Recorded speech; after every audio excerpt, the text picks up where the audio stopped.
I have been using this Cerave facial moisturizing lotion with SPF in it for 4 years now, and I literally love it. So here's a quick honest review of why.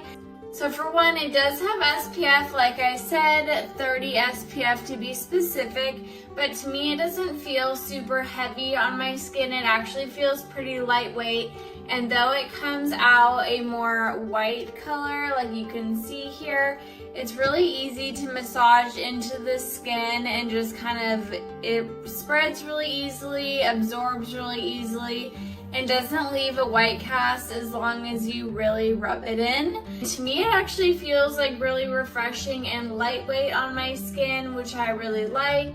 It also has 3 essential ceramides in here, and it kind of says that on the bottom of the packaging right here. It also is made with hyaluronic acid as well as niacinamide, which are 2 other ingredients that are really helpful for your skin. I also love that it is an oil-free product. And it's also fragrance-free. I personally have really sensitive skin, and for me, this has not bothered my skin at all. So I think that's obviously a personal thing, like kind of depends on your own skin. But for me, this has been really great. I love CeraVe in general, but this product specifically has been really awesome. So if you are looking for a morning time moisturizer, especially one with SPF